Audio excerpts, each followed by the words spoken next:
So I'm Jared Brick. My son is a freshman here. Feel free to make fun of him. His name is Kai Brick. He is my firstborn. You'll see a photo of him as a baby through the presentation. So I like to have a little presentation just to have something to lean on. You guys have questions, feel free to jump in at any time. We can pause and do questions. I just want to start, I remember being in your seats, except I didn't have a cool classroom. I grew up in New Jersey in the burbs. It was really boring. All I wanted to do was get out of high school. I just was looking at the clock, that one, same clock. And I was just like, can we just get out of here? And I was like either looking at the clock or looking at the window and just going, I just want to get out of here and do something with my life. I just know that what I'm going to do with my life is not going to happen in this room. And so I just was like waiting, doing the right thing, being a good student, playing sports. And then when I got a chance to go to college, it all changed. Because then it was like, where do I want to go? What do I want to learn? Where do I want to be? So I went to college in the University of Colorado in Boulder. Absolutely loved it to the point where when I graduated, I didn't want to leave. I was like, I could stay here forever and just learn, be around friends, be around my peers, no parents to bug me, and I absolutely loved it. So I really get like what it feels like to be sitting in these chairs, but you guys have all of this. I had none of this. The only thing you could do in media in my high school was the newspaper or the yearbook, and that was it. There was no cameras to borrow, there was no digital video, it was all analog video, and it was tough. And so I just really want you guys to realize you're in a fun classroom. It's not math, it's not English, it's not science. Those are great subjects, but like this is all about creativity and fun. I'm gonna try to weave that into the talk today. But feel free to jump in and ask me questions. That's why I'm here. I literally do these talks because I remember being really suppressed in high school and no one came and talked to me about industries that were that different. It was like accounting and business and law and becoming a doctor. And I was like, I'm not gonna do those things. And there was no like pathway that I saw. So it took me to go through college to realize like, well, what do I wanna do? But you will hear, I had a vision as a kid.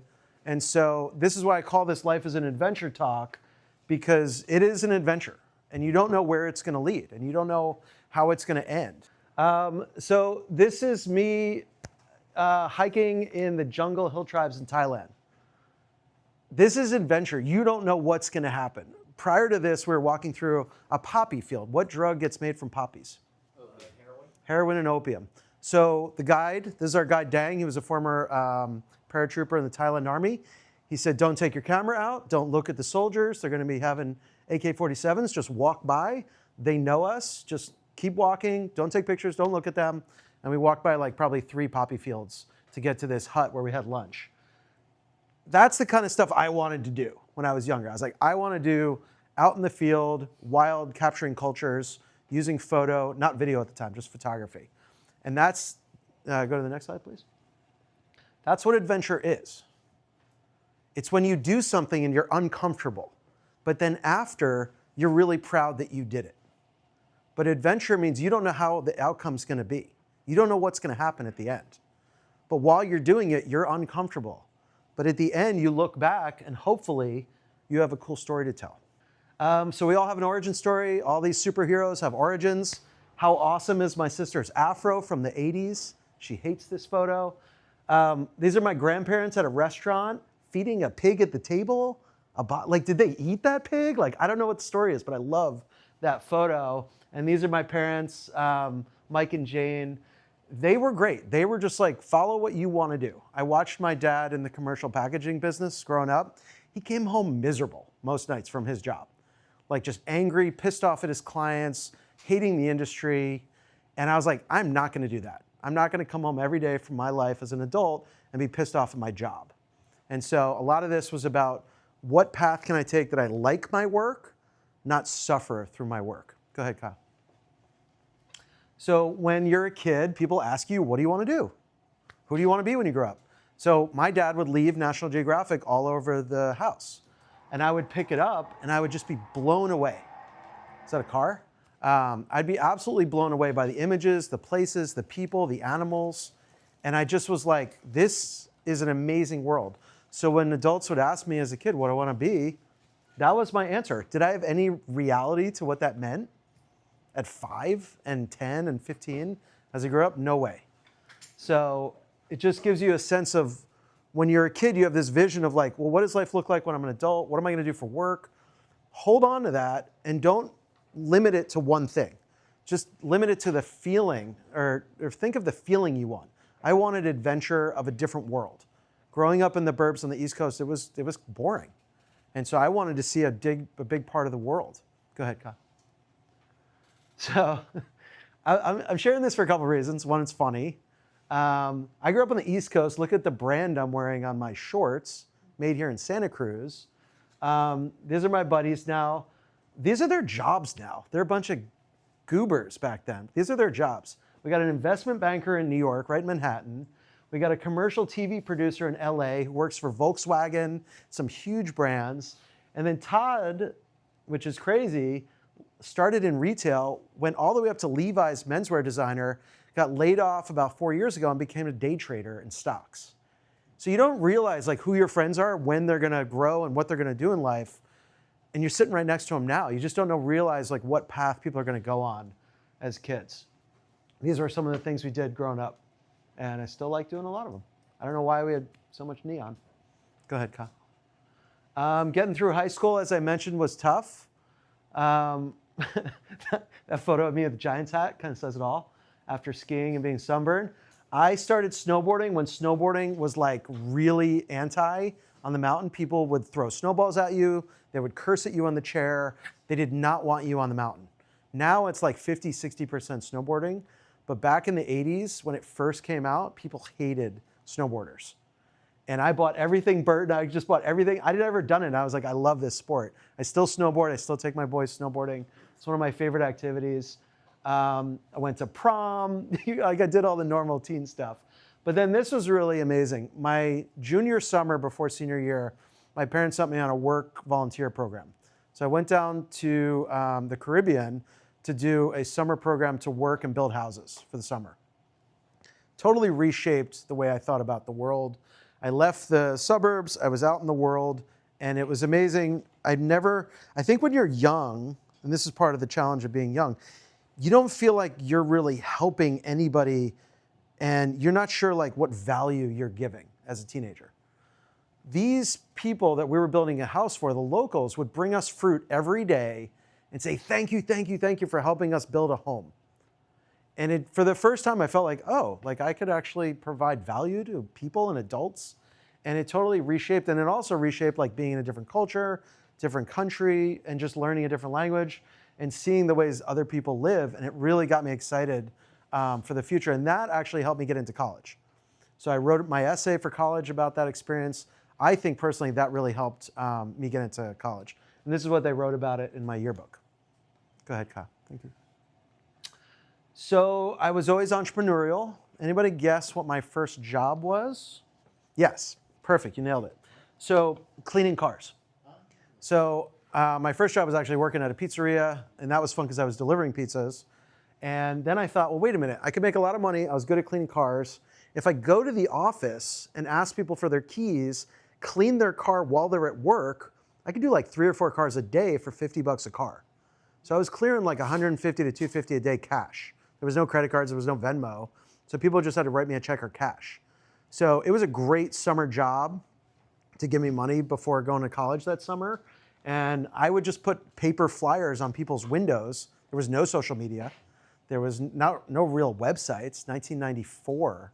So I went to the print shop, photocopied some ads, put it on people's windshields, talked to the building manager, and then I brought my own hose, my own vacuum, my own extension cord, cleaned as many cars as I could with a buddy of mine, and that was we didn't even have a name for it. It was just like car detailing.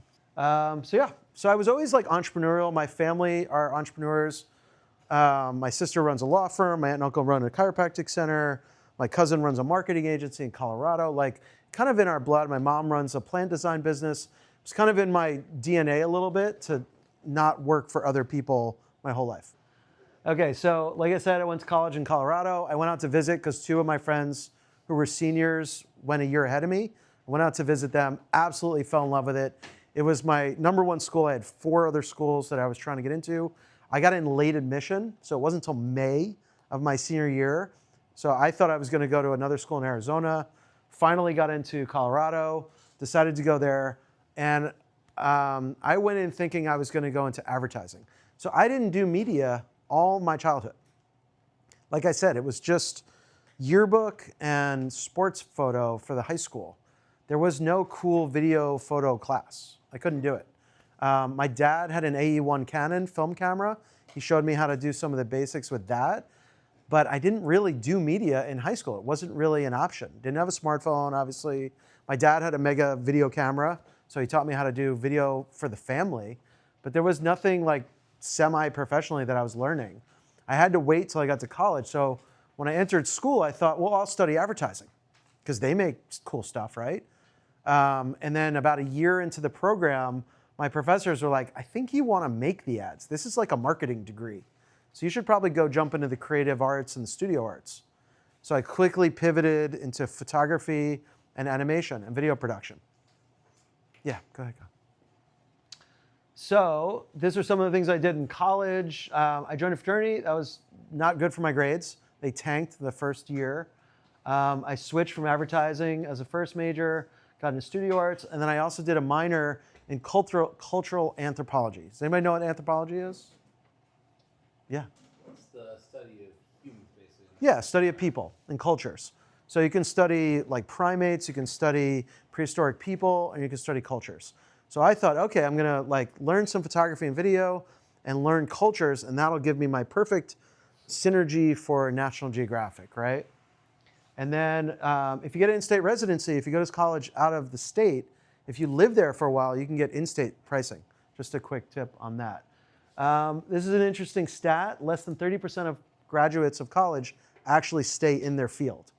So if you study one thing, most people do not work in that field on average. So don't feel like the one degree you get is the thing that's going to be in your life forever. Yeah, I was there from 94 to 98. And it was hard to graduate in 4 years because I switched majors. So my last year I had to take 18 credits, which is 6 classes, with an internship. I did an animation internship. You guys are going to laugh. It took me 4 months to make a 35-second video of a potato on a couch flying into a TV, becoming a TV and couch potato. It took a long time. Not many cons. I loved it. I think figuring out your major and knowing which direction is a hard thing to choose. You got to pick a lane, and you're kind of committed to that lane because you're not going to graduate unless you give all the core classes to get your degree. The pros were amazing. Obviously, incredibly beautiful in Colorado. I actually had played a lot of soccer in high school, so I started playing club soccer in college, and then I realized I'm just tired of playing soccer because I had to practice every single day. So I started rock climbing and mountain biking and skiing and snowboarding. And so it's just like an outdoor paradise, kind of like here. They actually call Santa Cruz Boulder by the Beach. They're very similar towns. They're about the same size. They both have a college. There's very alignment with the colleges here. It was just an amazingly free time to learn whatever classes I wanted to. I just signed up for classes. As long as it met my core requirement, I just did whatever classes I wanted. So it's different than high school. I know you guys have electives. It's like, imagine almost all electives, and you just get to study the thing you want to study. The hard part, to your question, is like, you don't really have a sense of what work you're gonna do. Unless you're going into accounting or law, you don't really know what job you're gonna get to through navigating through school. It's not clear. It's a mixture of usually two things: your personal passions and everybody telling you what you should be doing your whole life. So I think it can be a mix. You do not have to go to college, I just want to make this guys clear, for the thing you love to do. You can keep the thing you love to do as a hobby. Because when you add money to the thing you love to do, it does change it. So if you guys have a passion like, hey, I really want to produce music, that doesn't mean you have to go to school to produce music. That can be a separate hobby that you love, and you go to school for some other thing that you love. I do want you guys to think like you do have to make a living in the world. Some job industries are harder to navigate. It's not a clear path. First of all, I think it's amazing when you guys get experience trying different things.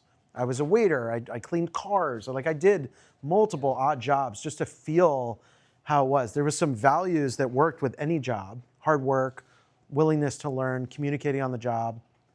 All that stuff translate across every industry. If you have somebody you really like what they're doing and they're willing to teach you. I had a construction boss the summer of college. He would not teach me how to do one thing. So he was always yelling at me, like, do this right. I was like, if you would just show me what to do, I could learn it once and you wouldn't have to yell at me every day. And I quit that job because he was a horrible boss. So you want to work with people that are willing to teach you in an industry that's maybe translatable across a variety of areas. Like if you like construction, go intern for the summer as a part-time hire on a construction site. Or work with your uncle who's a plumber. Or, the trades are, everybody's worried about AI, right? The trades are not going away.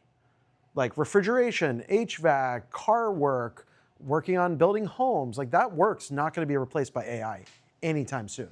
No way. So if you guys have a need to want to do something physical and not just work on computers, you're going to be safe. Now, this industry is going to be impacted, and we're going to talk about it by AI. It already is. I just left a meeting where we're building an 100% AI video.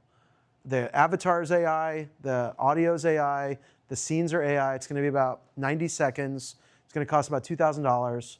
We're going to use Midjourney, Perplexity, and Higgsfield AI to build it, and then reiterate scenes and reiterate prompts. So I'm taking multiple prompts from different services, and I'm just getting better and better versions. So it's really my time. We're also building a storyboard. People pay for consulting hours, and then doing the AI voiceover. So it's just really time is the main thing they're paying for, and then they get this asset that they can share with the world. So good question. I finally got to travel in college. I took a semester off and went to Australia, New Zealand, Fiji, and I got to do the thing I wanted to do, which was travel photography, meeting other cultures, and just being all over the world. So it's Fiji, Australia, and New Zealand. And it was absolutely, I loved it. I fell in love. I didn't have the best gear. I didn't have the most experience. I just was out in the world doing the thing I wanted to do. We do both. We clone voices, which means we upload a recorded someone's voice. So what's your first name? Jace. So I would record maybe a minute or two of your voice speaking. We upload that to AI, and it creates a clone of your voice that you can modify. Or you can do 100% original voice, and you just choose sets and variables. But yeah, it's not perfect, but it's damn good. So it's like mimicking your voice. Yeah. Oh, okay. Yeah, so you have two options. You can create from nothing, or you can clone someone's actual voice. And that's with a software called 11 Labs that we're using. You think it's going to be the arrow on the top. I'm going to start here, and I'm going to go to high school and college, and I'm going to do all these things, and I'm going to end and retire. It's more like this. The yellow line is your money. It's going to go up and down. You're going to make more, you're going to make less, unless you're in the most stable trend of a job. Most people change jobs, they change companies, they change income. The gaps are times where you don't work at all. You either get laid off because the industry is changing, you quit a job, or you start something on your own. So there's actual gaps where you're just not working, you're collecting unemployment. There's a global pandemic and nobody's working. Remember that one? So this is actually what it kind of looks like at the end. You hope your money and your income goes up over time, but sometimes it drops, and sometimes there's down cycles and down periods. So this is more reality. Again, unless you're in a trade that is just I'm trying to think of a trade that's that stable. Can you think of any trade that's maybe law? I mean, not a lot of lawyers get laid off. And yeah, you're either facing boredom, monotony, or hopefully you find something challenging in that career that keeps you engaged. Yeah, has anybody ever heard the term golden handcuffs? Yeah. Well, how would you describe golden handcuffs? Technology. So that's where in a job you're getting paid so well that you can't really leave it, and you're bored. And you want to get out, and you want to do something different. My friend works at HP, Hewlett Packard. I think he makes $450,000 a year. It's insane. That's with stock incentives and health, all the benefits. He is so bored, guys.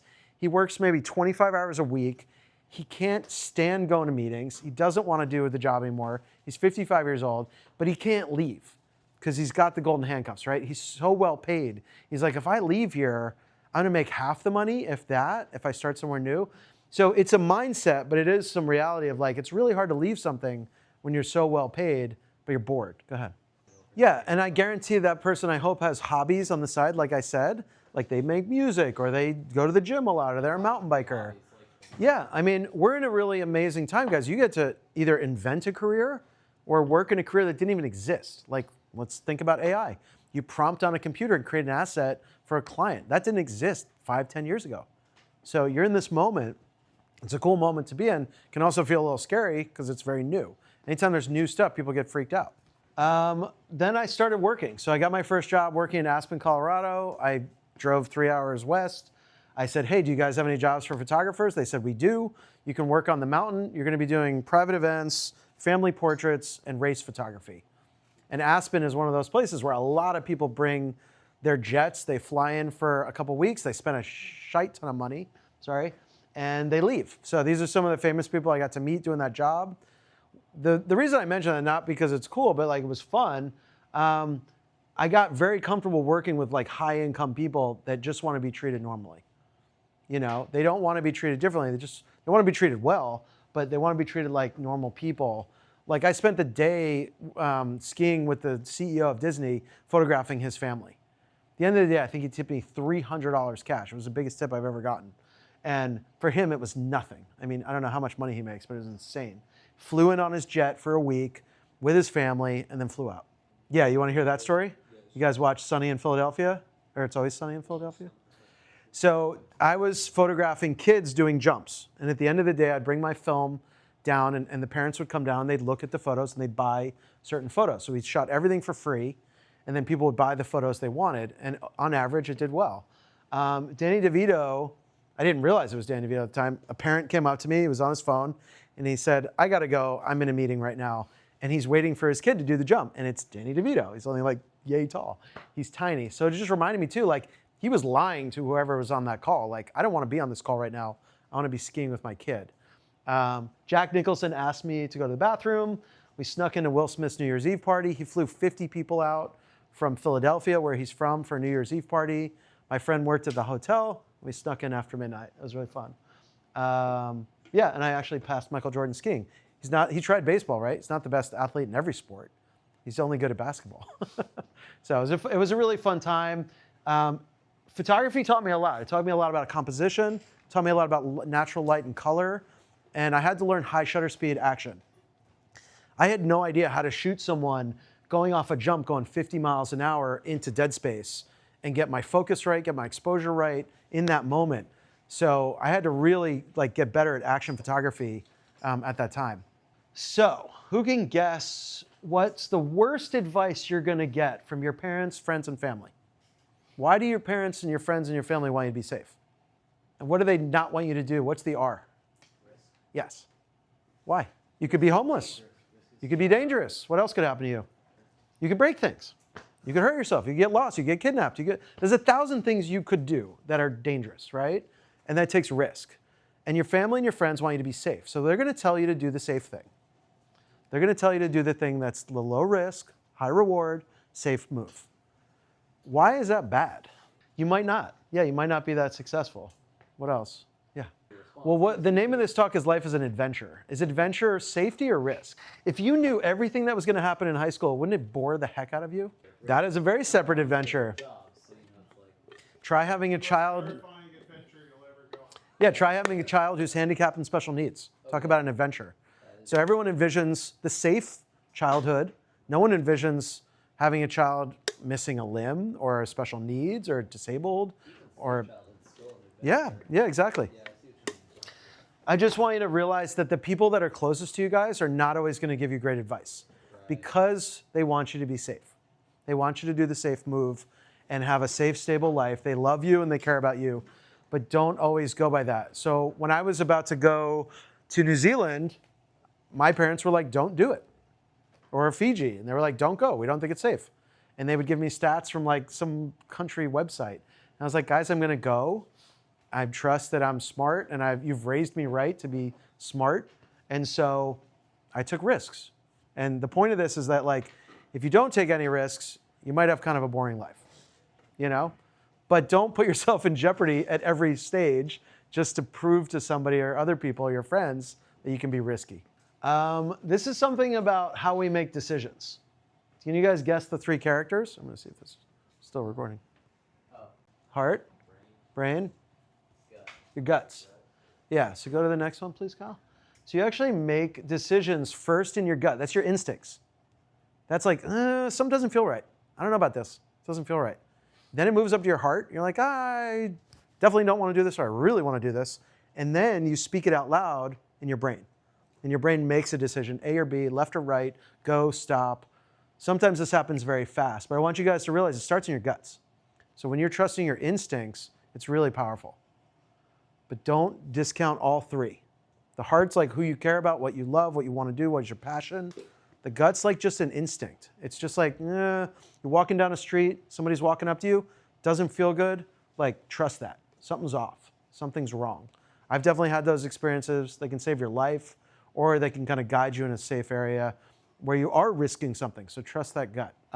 These are the people that I had to kind of not tell everything to.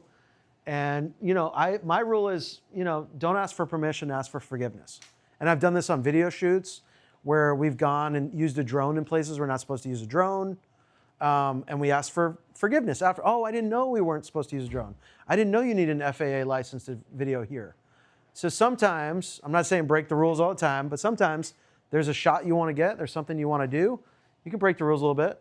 I wanted to go abroad. I was living here in Santa Cruz. I wanted to go abroad for a year, and I didn't know which country to go to. So I chose Thailand. It was either Brazil or Thailand. And my parents were completely against it. They thought it was stupid. They thought it was dumb. I didn't know exactly where I was going to be living, how I was going to be making enough money.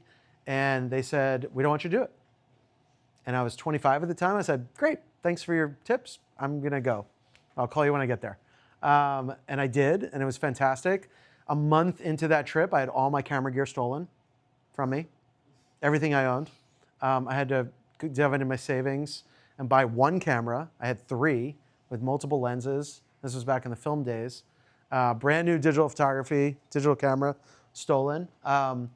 You pay the price sometimes for that risk. And what did I do? I shot film and I sent it back to my parents on the East Coast, and I processed it later so I wouldn't lose any of it again, because I was now hyper paranoid about that. So sometimes you have to just go, thanks for your advice, and I'm going to take a risk. Yeah, about 2,000 photos.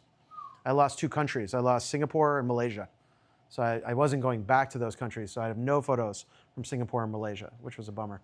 So this is the mentality I want you guys to take on right now, like right now today. The red is what you think you have to do. Once I have the money, then I can do the trip, and then I can be the traveler, the world traveler. Now, there is some reality to that, obviously.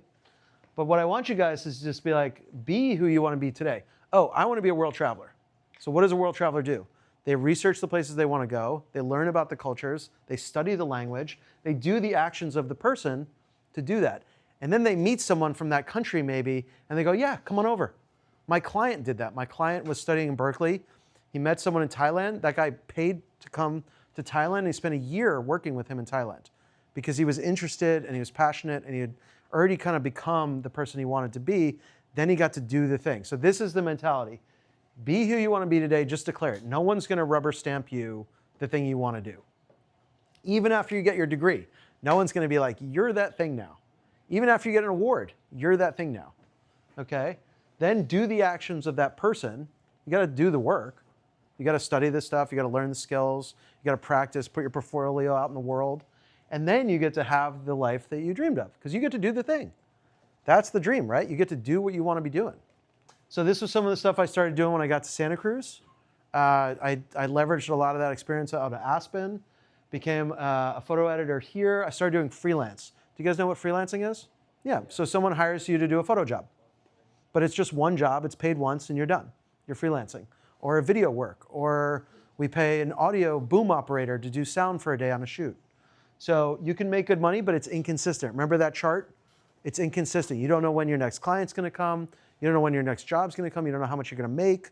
So if you're good, you're freelancing for a variety of clients and you're getting hired for different things. You do some video, you do some photography, you do some graphic design. You could freelance in all those areas. There's Fiverr, things like that online, those online freelance networks. So that's a good way to start, but it's inconsistent. I was outdoor, you remember Outdoor World? It was an outdoor sports store. At the same time I was freelancing, I was a manager in an outdoor store, just to give me that consistent income to pay my bills and pay rent. And to your point, I sold my car, all my items. I booked a one-way flight to, go ahead, Kyle, Thailand. that was the main country. I landed in Singapore and traveled through 5 countries, but Thailand was the main hub. So I gave myself a base and I said, well, maybe if I teach English, I'm a college graduate, they were hiring for English teachers, that will be my base income, and then I'll do photography on the weekends and time off. So that's what I did. I traveled 5 countries. I built a big portfolio of work, probably 3,000 to 5,000 images, scoped that way down to maybe 300 images that I really loved. That's one of my favorites that I sold. That's Krabi in Thailand. There's all rock climbing, some of the world's best rock climbing, some of these areas. And if you fall, some of the places you can drop into the ocean and then get up again, dry off, and do it again. So this was the idea. And this was advice to me from professionals. No one's going to pay you to go fly around the world when you're young. You don't have a lot of experience. Go somewhere, build up a body of work, or take on a project, build up a body of work, and then sell that project and portfolio. Go ahead. So yeah, the idea is, oh yeah, I'll sit back, I'll just make bank now that I've done this. No, it never stops. You're always like, when I got back, go ahead to the next slide. I spent about a year there. I got back and I was like, okay, and I went back to New York. My grandparent had passed away when I was in Thailand, and I thought, oh, I'll go work in New York for a little while. I learned documentary photography. I learned video production on set. I was an intern. Anybody interning or anybody thinking of interning anywhere? Yeah, it's great. Intern, be an assistant, be a helper. Hopefully it's paid or there's some other perk. Maybe there's another perk to the job, because you're gonna learn a lot on set, especially in media, doing that stuff. This was an example to your question of a bad decision. So I got hired by a modeling agency when I got back in San Francisco. This is one of the shots we did with the Transamerica building. The heads of the company had a cocaine problem, and it really became an issue really fast. So I was out of that job in 6 months. So sometimes, guys, you got to quit a job. If you're working for bad people that have bad intentions, quit the job and get away from them, because it's just going to drag you down. Doesn't matter. I had a good portfolio of work, and it led to other things. So I had a lot of experience in travel. I was doing photography, so I thought, well, why don't I work in the travel industry? So I started working in the travel industry, mostly doing sales and building custom itineraries for companies and clients. So these are some of the countries I got to travel to. These are all my photography. Argentina, Patagonia, and Panama. And it was fantastic. And then this thing in 2008 happened. The housing market crashed, and travel plummeted like 40% in 6 months. And everybody almost got laid off. And I thought, this is probably not the best career to be in. So I thought, well, I've always wanted to go to Hawaii. So why don't I go work in Hawaii? So I moved over to Hawaii. I just got married at the time. And we worked. There's this thing called WOOF, Worldwide Opportunities on Organic Farms. They will give you free rent and board, which is food and lodging. And you just work during the day. So your food and your lodging are covered. And you're working on a farm about 6 or 8 hours a day. You have your weekends off. And you can travel the world doing this. People do it all the time. So that was something we did in 2009. Luckily, a friend of mine from New York who I'd met was making a film while I was in Maui, like total synergy. And he said, do you want to work on the film? And I was like, of course. I wasn't behind the camera. I wasn't doing lights, sound. I was just a PA, production assistant on the set. I was basically taking people to and from set, and I was helping keep people off the set. They were the public. I wasn't doing a lot, but I was a sponge. Like, I was just being a sponge. I was watching how the director worked, watching how they set up the lights, watching how they did the takes, watching how the actors ran through their takes. So I was just a complete sponge. The movie's quite funny, actually. It's on Amazon. Just being really humble, like, go get coffee. Okay, I'll get coffee. I have a college degree. I've traveled the world. I've done all these things, but I will go get coffee. What type do you like? How do you like your milk? You know, so it was like, sometimes you just got to be humble and just go, okay, I'm going to do this for some period of time. And then you try to work your way up. And you start learning what are the roles on even a movie set that I want to do. So I thought, oh, shoot, I'm about to have a kid. My wife got pregnant. I better go back to school. Because the freelance world and the travel world was tough. And I thought, well, what am I going to do? It's one of those breaks in the line of your career trajectory. I thought, well, if I go back to school, this was big, 2010. So sustainability and green industry was really blowing up. And that's a passion of mine after working on an organic farm. I thought, well, I'll get a sustainable business degree here in San Francisco. So I actually went back to school to get an MBA, master's in business to learn business at age 35. Graduate school is very different than undergrad school. You're hyper-focused on what you want to do. You're sitting in the front of the class, raising your hand, asking questions, because you're really, everybody at grad school is really passionate. It's like people who want to be doctors and lawyers. They're really, really passionate about what they want to do. It's a very different vibe. Everybody's hyper-focused in one area. So, but we had fun. It was a great crew. And then my freshman was born. He would hate that I show you this. He was born the first weekend of school. So it was not easy. Talk about adventures. Trying to take on graduate school and be a new parent all in the same time period was not easy. Does anybody ever tell you you're ready to be a parent? You're not. You just have to go with it. You got to learn on the job. It's like the most on-the-job training ever. Luckily, he was a pretty easy kid. He slept a lot.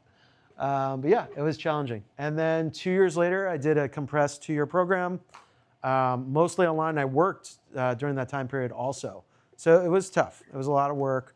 But I thought, look, if I have a graduate degree, I can maybe double or triple my income in a new industry. So these two companies were coming out at the time.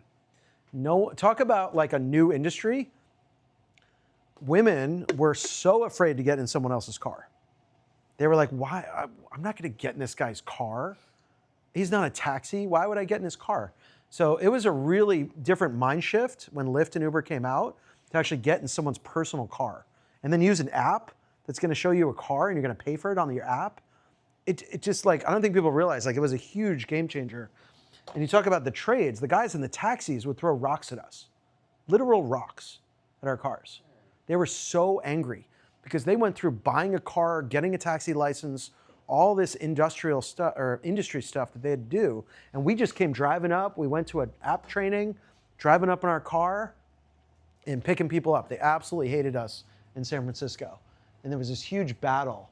And actually, from a marketing perspective, Lyft was super smart because Lyft was like the Pepsi underdog. Uber had been out with black car service for a couple of years. So they used these like bright pink mustaches on the front of the car.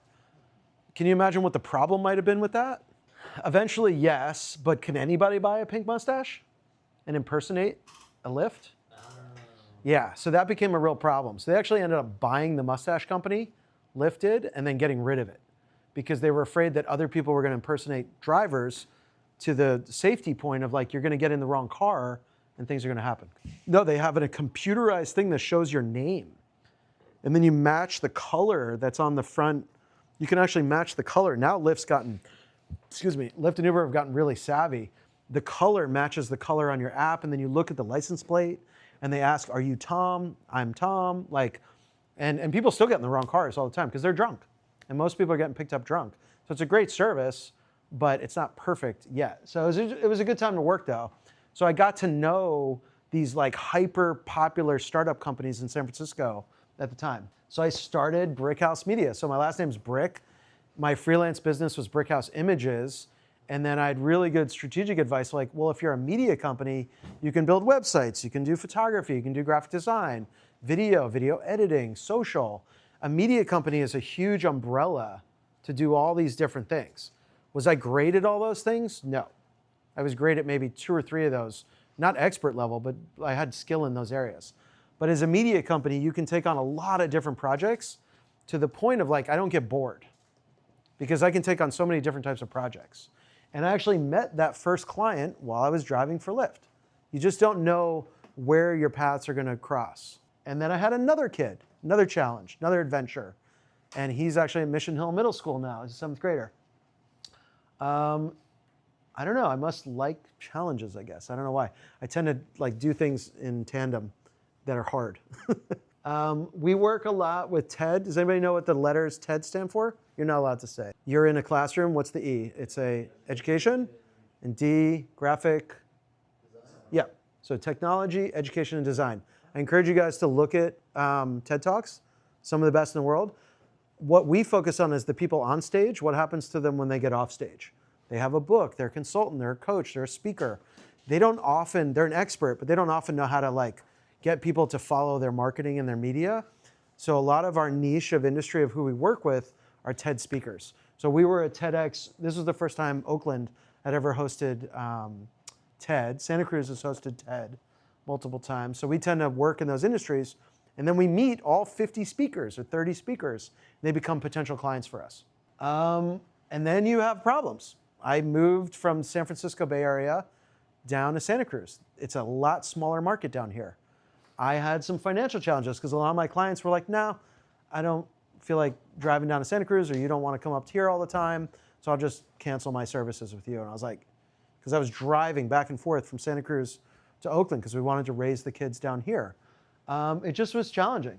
And so sometimes you have a breakdown in your career, usually after 5 to 7 years, which was exactly the timeline that this was on. But you learn a lot from sometimes those failures, and you pivot. Go ahead. So we started doing a variety of things. We started doing media marketing, strategy, video production, and just being entrepreneurial. Just thinking, oh, should we get into AI? Should we get into graphic design? Like, where's the market going? Where are the trends going? So you're always like pivoting and changing and moving with the media world, which is changing super fast. That's actually my son. So I actually employ my sons 2 reasons. One, it learns them a skill, to your point of like being mentored. And in other words, it's a tax advantage. The kids, you guys don't pay tax under $14,000 a year. So if you're earning less than $14,000 a year, you don't have to pay taxes. So for me as a company owner, I don't have to pay taxes on income. So again, it's strategic. You're making strategic moves with your business. And some, like anything, some are going to fail. Like when DVDs were replaced by streaming, all those companies that made DVDs went out of business. I don't know what those people did. All those blockbusters closed who were renting VHS tapes and DVDs. So industries have always changed. People used to ride horses and then a car came out. And so all those industries changed, but then they started to become mechanics instead of, working on horseshoes. So it's really just about looking at the trends of like, where is this kind of market going? And am I flexible? Should I learn new skills? And should I go back to school or do a certificate course? Yeah. I mean, like I said, the trades are not going anywhere. Building houses, fixing cars, building physical objects, going to the dentist, this stuff's not going to change for a while. Certain industries move faster than others. I actually wanted to get into podcasting. This was 2017. Podcasting was kind of new, 2017. So we started a podcast. We didn't wait for a client to hire us. We started a podcast, and it was about the entrepreneurial journey and how hard it is. Entrepreneurs have a higher risk of stress, anxiety, and suicide. It's not an easy path because you don't know where the next step's going to be, and sometimes companies fall, sometimes your incomes fall, sometimes your relationships break. It's a challenging position. You take your work home with you every day. There's no clock out at 5 o'clock. You're thinking about it at 2 a.m., 12 o'clock. You're waking up at 5 a.m. with thoughts and ideas, or stressed out about, will your client pay you on time? So you never know exactly where it's going to lead. Pivots. We wanted to get into music videos. So we started working with a local artist. Her name's Triana Ferruza.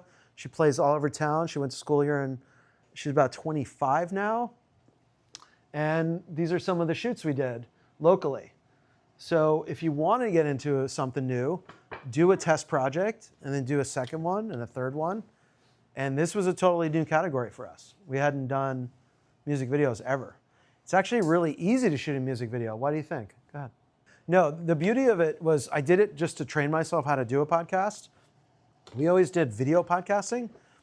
So we always shot video first, and then we exported the audio using some AI tools, well, later in the game, but just cleaning up the audio for podcasts.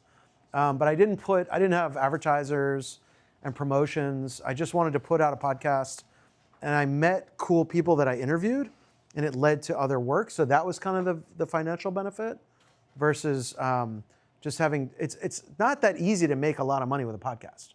You guys realize that, right? You have to have a very successful audience. You have to have sponsors, and it's got to do pretty well. Yeah, go ahead. Did it get any traction with the podcast, or was it just kind of like small? It was like a side hobby project. No, it wasn't like a big podcast. Again, you have to have big name guests that people recognize, or a niche that's really popular or very specific. And then you got to find advertisers to promote or sponsor your podcast. Not the easiest thing to do well at. So last year, to your point, we started to get into licensing. We have a large library of media, right? We've been working for 10 or 12 years. So we have about 40, 50 terabytes of media that we own. So I met a company through a colleague and they license your media to AI. Not to put online, but just to learn the models. The models have to keep learning video. How do we move? How do we talk? All the things I'm doing right now. AI is trying to learn this through learning by watching videos. So we started becoming a rep or a promotion partner called Dark Media AI. Somebody lost a ball. And so we started a website, we built videos, we did outreach marketing, and we have about 500 signups under our account of media creators from all over the world licensing their media to AI models. So again, pivoting, learning and looking at the trends of like where can we make money based on what we have assets to or skills in. This year I'm focusing more on producing and directing. We have some large projects. We're gonna be traveling. Again, Wyoming, there's a buffalo project that we're working on in Wyoming, a Qigong project in Italy, and then a personal project in Hungary we're gonna be hitting this year. So remember, I wanted to travel, right? So when I think back to like that childhood idea that I had, it was really just to see new places and do new things. I still get to do that. I'm just not a National Geographic photographer. That dream passed a while ago, and I kind of let it go. I was like, I don't know if I want to do that anymore. And photography and magazines has been really hit hard by digital. It's a very hard industry. This is here in Santa Cruz. We're interviewing business owners that day. You guys have basically the same camera I use, the Sony FX30. You don't need amazing gear to make money in this industry. Maybe the whole package under $5,000 with set of lights, microphone, camera, a couple lenses, and a tripod. You don't need an insane amount of money. That used to cost $30,000. So, and you can make that back in a couple of shoots. So it's like, get a credit card, buy your equipment and start selling and pay off the debt, and you're in the green, you know? So if you want to get into freelancing, feel free to reach out to me. My contact information is at the end. If you have questions about how do I get started, you probably want to build a website. And then you probably want to put some portfolio stuff on that website. And then you want to be proactive and reach out to people. Like businesses you love would love media. So if you have a favorite store, a favorite product, reach out to them and say, hey, I want to do a project for you. Are you open to that? And do it for free or do it for low pay and then see if it leads to more paid work. These are the things you can apply to any industry. So if you're on an interview and people are asking you, like, what are some of your values? What do you believe in? I believe in hard work. I believe in having a personal vision. I have the courage to take risks. I'm a dedicated learner. I'm always trying to learn new softwares, new tools, new skills. If you speak like that in an interview, people are gonna love you. They're gonna be like, this kid has got promise, he's willing to learn, he's passionate, and it's gonna come across. If you go into the interview like, I don't know, it's okay, I did this one thing, and it was okay, I worked at it. Like you can feel that kind of energy, right? Part of this is just energy when you're interviewing and you're going for something, like you gotta bring it. Because people are gonna feel your energy before they're gonna remember what you said. They're gonna be like, that kid was passionate. I don't remember what he said, but man, his energy was great. So if you guys are interviewing, especially in the media industry, these are the core values you're gonna need. It's really key, but they do apply to almost any job and any industry. And then remember, it's a long life, guys. I'm 50 this year. Like, I didn't get here in a week. It took years, decades.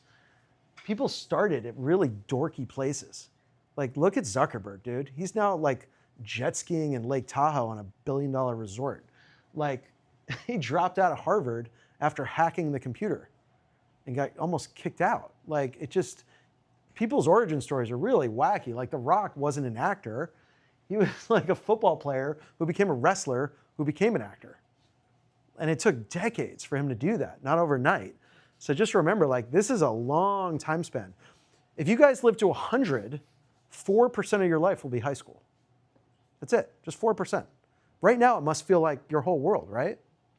Just 4% of your life is gonna be high school if you make it to 100. So I just encourage you, like, this is like a fun phase. I'll be right with you. Like, you're with your friends, your parents are taking care of your bills, you don't have to buy food, you don't have to work. Like, I just say enjoy that. Because when you get out of here, it's hard. It's challenging, it's good, it's rewarding, but it's hard. Because if you don't have that kind of comfort to fall back on, it's on you. You gotta pay your bills, you gotta pay your rent, You got to take care of your people. You got to have insurance, all these things. So think of like what you want to do. Sometimes keep your love of your passion separate from money and work so it doesn't change it. And just kind of enjoy, like, this is a really sweet phase. You won't ever be sitting around these folks after high school. You're going to go to the next thing and go to college and go to work. And then you'll have coworkers and you'll have friends, hopefully. But I still see my high school friends. We're still in touch. It's amazing where they're at. We're obviously not as close as we were in high school. And I'm just glad I still know those guys. It's fun. Faking it till you make it. You're only faking. You guys heard that term? Fake it till you make it? Like if you walk in, you want to appear bigger and smarter and more skillful than you actually are to get that job so that you can actually prove to them that you are those things. That's fake it till you make it. But your core values, you're not faking. You're not faking that you have hard work. You're not faking that you're willing to learn. You're not faking that you have hustle. Those parts you're not faking. What you might be doing is embellishing or saying, I will do these things. I want to do these things. But I don't, I'm not encouraging you guys to lie, but sometimes you have to embellish or exaggerate a little bit of the skills and the work that you have done because you're confident internally that you could learn those things, you could do those projects, and you're just trying to get over that next hump to get to that next level. But there's parts of it you don't want to fake the parts that you're not that person. Yeah, that part is not good. You don't want to fake who you are. You want to fake maybe a little bit of experience or a little bit of skill that you could get to that level if you just were given an opportunity. Because a lot of this stuff is just about someone giving you an opportunity to try. That's it, guys. That's my info if you want to get in touch with me. We do take on interns. I do want to tell you the dark, sad story of interns is they tend to flake or ghost. They tend to not be that driven and hustle where they want to show up and communicate. I'm not sure what exactly happened during COVID, but I know it made it harder for people to communicate in person. So I encourage you guys to take public speaking, do video, watch your videos, practice how you speak. Because one of the reasons I do these talks because it helps me practice just speaking. It's a great skill. You're going to have to use it your whole life. You're welcome. Thank you, guys. Thank you. Cool.